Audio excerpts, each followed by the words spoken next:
She waited for 15 minutes after the sliver of light beneath her bedroom door disappeared. Once she was sure her parents were asleep, Sadie slid the window up and stole down the trellis. The autumnal air swished down into her lungs. She landed like a cat, crouched, hands on the floor. Sadie didn't need to jump the last of the way to the ground, but where would the fun be in not doing that? Her 10-speed leaned next to the bins, where she left it. With a glance up at the droopy eyes of the house, she hopped on her bike and cycled off into the night. After half a minute, she clicked her torch on and plopped it into the basket. The beam sliced through the evening's ink. The streets were empty at this time of night, save for the high school kids. They drove around, windows obscured with pot smoke, beers in one hand, steering wheels in the other. Sadie didn't bother to hide from these, but she did take caution to avoid collisions. If only her father, who grumbled about their poor driving skills, could see them now. It didn't take her long to reach Lisa's house. Google Maps told her it was an 11-minute journey, but she always raced to beat the time. She usually made it in 7 minutes or less. Not that she had her phone with her now. Her parents had installed a tracking app a few months back. Sadie left the blasted thing plugged in on her nightstand. Should they check in the morning? It seemed she slept the night through. It never occurred to them that their modern child would leave the house without it. As far as they were aware, they'd succeeded in their attempts to curb their daughter's nighttime excursions. She flashed her light at Lisa's window. On, off, on, off. First, nothing. Then the curtain stirred and the window clunked open. Sadie caught wind of a sigh. The voice that whispered down to her was thick with drowsiness. "I thought you were joking about tonight, Sadie." "I never joke about a hunt. Besides, your mom's working the night shift tonight, is she not?" Lisa groaned. "Can't we just sleep? I'm tired." Sadie shone the light across Lisa's form. "Evil never sleeps, Lisa," Sadie grinned. Lisa had not yet gotten into her pink pajamas. "Mr. Moore has been found dead in his home." "Really? Oh, God. Fine, just get the light out of my face, will you? I'll be down in a moment." Sadie clicked the torch off and waited. After a spell, the front door of the Browns' house opened and closed. Lisa wrapped her cardigan around her and shivered. "Mr. Moore is dead?" "And a good evening to you, my fellow protector." "Sade." "Well, not dead." Lisa threw her head back and growled. "You always do this." "But he did say that a bat tried to enter his home last night. A specter of the macabre, I've no doubt. We should ensure the foul beast does not find any more prey." Lisa watched her breath float away. "Why'd we have to go out again this week, Sade? We went out on Sunday." Sadie sniffed the air. "Darkness lurks these streets, Liz. I can smell it." "All I can smell is your bull." Sadie silenced her with an upraised hand. "My senses are tingling. We must head off the leech before he leaves his enclosure." Lisa's shoulders slumped. "Fine, but no more than an hour, yeah? It's a school night." Sadie nodded, hand over her heart. "Scout's honor. You got the steak?" Lisa rolled her eyes. "Yes, Mom." She patted her rucksack. "Don't know why I've got to be the one to store all this crap. If I get caught with it, people will think I'm a loony." "'Cause your mom doesn't search your room, Liz. Now hop on." Lisa did as Sadie told her, but grumbled as she did so. "Maybe there's a reason your parents search your room, Sade. You're mental." "If being labeled mental is the price I have to pay to ensure the safety of the citizens of BRIDGEMOSS," Sadie said as she began to pedal with a grunt, "then so be it." Lisa took a deep breath. "You gotta grow up at some point, Sade. We'll be in high school next year. We don't want to be labeled as the weird girls. Those chicks never get dates." "And still you doubt my gifts. You should have learned by now that this world is darker and more mysterious than the grown-ups would have you believe." "So you keep saying." "Do you not remember the wolf of St. Wisness?" "That was a stray dog." "Ah, but did we not help the pound in catching a most evasive beast?" "Yeah, all right. I'll agree we did some good there. We helped a homeless dog find shelter. I think Katie's family adopted him." "And the ghost of West Wootbridge?" You mean the broken wind chimes that Mrs. Andrews had in her porch? That sounded like wailing? And did we not put an end to such ghastly choruses? We stole them, fixed them, then hung them up again. Sadie sighed. Ah, another citizen protected. Lisa chuckled. Absolutely mental. So, where is it we're heading tonight? I don't want to go trudging through dirty streams full of broken glass and needles again. My mom will kill me if I wreck another pair of trainers. Tonight, my fellow protector, we must head the destroyer off before he even leaves his lair. Oh, Jesus. I hate the cemetery. A thick mist clung to the ground. It seemed to seep from the very pores of the earth itself and offered the place a pale illumination. The tombstones pointed this way and that, drunkards who leaned against doorframes. The only sounds were their own ragged breaths and their footsteps as they quelched in the mud. I don't like this, Sade. It's creepy. But have we not sworn an oath to brave the creeps of this world? An oath you made up. Well, an oath is an oath, my fellow guardian. Aren't all oaths made up, at some point or another? At what point do they start to mean something? Lisa hesitated. Fair enough, but I still don't like this. Sadie turned to face her, a toothy grin on her face. So you admit that there is something out here tonight. You feel it too. She clenched a fist. I knew under my tutelage you'd soon hone your senses. Lisa pulled her cardigan even higher around her chest. Any further and she'd risk ripping the damn thing. I don't know, but I know that if we get stabbed and mugged, my mom will be more pissed than upset. Well, at first anyway. We need not worry about being impaled by the drinker of life. It is he who should worry about us doing so to him. Lisa frowned. Sometimes, Sade, you get so wrapped up in your theatrics that you make no goddamn sense. Sadie shrugged. We gonna stab the vampire. Much better. But still, can we go home? This is creepy, and I legit don't want to get hurt. Sadie pointed forward with the stake. Hush now! The moss-covered stones, features softened by the weather, gave way to the maze of the vaults. We draw near to the crypts, my sweet, poor, innocent Lisa. Narrow structures with ancient doors, each one of a different design, pointed roofs adorned with all manner of crucifixes, steps led up or down to the entrances, all smothered in decayed leaves, wet with moisture. Thin, barely passable alleys wove between the stone tombs. The way ahead was impossible to see. Oh, I hate this place, said Lisa. Her voice rustled like the leaves beneath their feet, low, quiet. Fear not, young Padawan, for I am here to guide you through tonight's gauntlet. Lisa stopped a few steps short of the labyrinth. 10 minutes, that's all you get, Sade. 10 minutes, and then we're back out and heading home. Deal? But we only just got here. Sadie, this is insane. I want to be back at home, in bed, with a hot chocolate and a good book. Sadie lamented.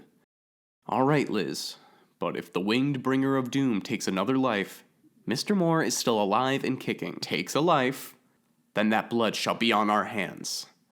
Lisa eyed the first row sepulchres and chewed her lip. 10 minutes, Sade. Sadie thrust the stake forward. To the lair of the vampire. Okay, Sade, you've had 13 minutes.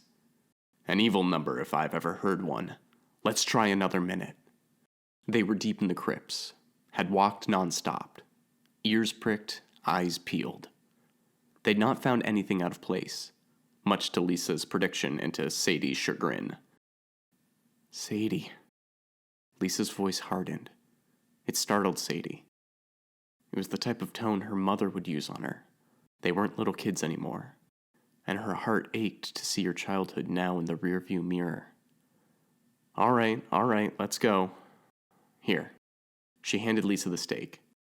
Next time, you get to pick what we do. Lisa smiled. Thanks, Sade. But no chick flicks.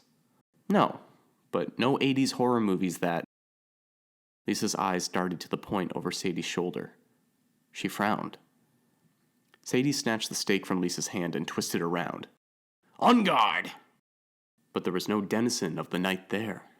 only the faded stone of an ancient crypt, with the door open ajar. A foul breath gasped through the crack. "Aha! The beast has not hidden his abode well," Sadie said, voice a whisper. She gripped the stake tighter, knuckles white, teeth visible in her moonlit grin. "Shh, Sadie, this is serious." Lisa put a hand on her shoulder before she could take a step. "There could be grave robbers or anyone down there." "I take my hunting very seriously, thank you, dear guardian." Sadie pulled away and strode towards the black door. "And if they disturb the slumber of the beast, it could spell doom for us all." An archway curled around the edges of the door, with slots for lanterns above and either side. The lanterns were present, but their innards were devoid of flame. Sadie paused at the foot of the steps, which ascended to the door. She read the name carved into the stone above the archway. "Loretta Zalska," she said in awe. And here we were thinking that the vamp was a man. Sadie tutted and shook her head. She looked at Lisa. "Not very progressive of us, was it?" "We're not actually going down there, are we? 'Cause that's trespassing. We could get arrested." "We'd be doing the local law enforcement fools a favor, ridding them of one more vermin." "I don't think that's how they'd see it, Sade. And I don't want to get a criminal record before I'm halfway through my teens. My mom will make me wish I got stabbed by junkies if that happens." "Just a quick peek, Liz." Sadie offered her puppy dog eyes. "Please." "No, I'm not going down there." Sadie smiled at her, a smile that Lisa knew all too well. "I'll be down just for a sec, Liz. You stay here." "No, Sadie, wait." But Sadie had already leapt up the steps and was at the door. Lisa loosed a noise of exasperation and then followed her friend. "I swear, you're going to get me killed." The wet leaves squelched and squidged beneath her Converse. "You don't have to join me, you know." Sadie had one hand on the door. The other held the stake in a Rambo-esque pose. "I can defend BRIDGEMOSS by my lonesome." "Because somebody's got to make sure you don't get yourself killed." Sadie nodded. "Very wise. Who defends the defender?" She pushed the door open. It squalled on its hinges, loud and rusty. Lisa grunted. She was about to say that the only thing Sadie to defend anyone from was a night of peaceful sleep. But then a noise from the depths froze the words in her throat. The scrape of stone, followed by a thud, a sandpaper groan. There was actually somebody down there. "Sadie." Lisa licked her lips. "Sadie, we should leave." Lisa's eyes were wide and wild. "I don't like this, not one bit." Sadie remained a statue, one hand on the door, which was now 2/3 of the way open. Her heart bounced from side to side in her rib cage. She reaffirmed her grip on the stake. She cleared her throat. "I think there's something in there. Like, something actually in there." "Yeah? Well, no shit." Sadie raised a finger to her friend's lips. "Shh." Her eyes started back and forth and she squinted. "I'm listening." "Sadie, let's call the cops and get out of here." Lisa shuffled and pulled her phone out of her pocket. She swore. "Dead. This thing never holds its charge anymore. Lend me yours, Sade." A hiccup in the rhythm, thump, thump, thump, of her heart. "I left it at home." "You what?" "Mom and Dad keep trying to track my movements, so I left it." "Oh, Jesus. Sade, let's go. Let's go now." "Shush," I said. "I can hear something." Lisa bit her tongue and held her breath. "I don't dare." A thud. A thump. The unmistakable sound of footsteps on stone. Sadie turned to face Lisa. Her gut plummeted into the ground. "It's coming this way." The color drained from Lisa's face. A small squeak escaped her pressed-together lips. Sadie grabbed her friend by the shoulders. "We've got to hide, Liz." Lisa nodded and glanced around.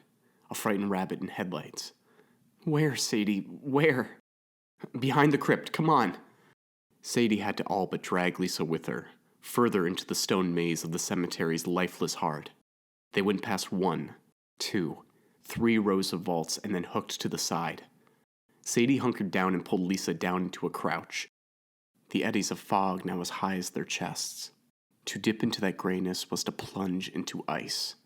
She pressed her finger to her lips and nodded. Shh.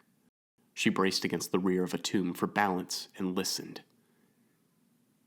Nothing. No thumps, thuds, slaps, taps, groans, or growls. All was silent. Somewhere, an insect chirped. A bird cried out, and Lisa let out a little squeal. Sadie reached out and squeezed her hand. They waited. Sadie counted to a minute twice, and still there was nothing. "Hey, Liz, you still with me?" The other girl nodded. I think that a hoarse moan rent the air, sliced her sentence in half. Lisa's eyes bulged out of their sockets and she clamped her hands over her mouth. Gooseflesh prickled all over Sadie's body. "You need to get out of here." Lisa nodded. "I'm gonna go see what it is." Lisa gripped Sadie's forearm in a claw, her nails dug into the skin. "Are you crazy? This isn't a game, Sadie, not anymore. Let's get the hell out of this place and pretend nothing ever happened, okay?" But there is something there. Sadie's eyes darkened as she broke free of Lisa's grip and stood up. She clutched the stake to her chest. "And I'm gonna find out what it is." "Are you insane? We need to go!" Sadie cast her eyes down to the ground. "I can't," she whispered. "We'll be in high school next year. And these hunts..." Something swelled within her chest. "This year will be the last year we can do this properly. I don't want to give it up, Liz. Not just yet. I'm not going to convince you to leave, am I?" The defeat in Lisa's voice was tangible, but intermingled with it was something else. Pity. Love. She shook her head and said nothing. "But you can go. Really." She nodded further into the crypts. "If you keep going, you'll eventually come to the other side. The fence there isn't too high. You should be able to climb it fairly easily. You can head home if you want. I'll be fine. I'll catch up with you tomorrow." Lisa glanced in the direction Sade had directed. She hesitated for a moment, seemed to mull it over. She shook her head. "No way in hell I'm leaving you here alone." She got to her feet, with some difficulty due to how much she shook. "We're the BRIDGEMOSS Guardians." She pulled a crucifix from her bag. "And we do things together." They waited 15 minutes until the figures had shuffled on by, hearts lodged in throats. The girls never got a good look at them, but it didn't matter. Their imaginations filled in the blanks. Once they were sure the horde had passed them, the pair made a break for the cemetery fence.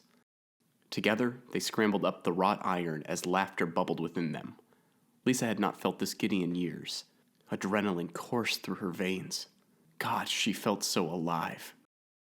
As they stole down the other side of the fence, the midnight air rushed down her throat, sweet and cool. She and Sadie landed in synchronism, on all fours, as was the most fun way to do it. She cast one last glance at the cemetery before they sped off on Sadie's 10-speed.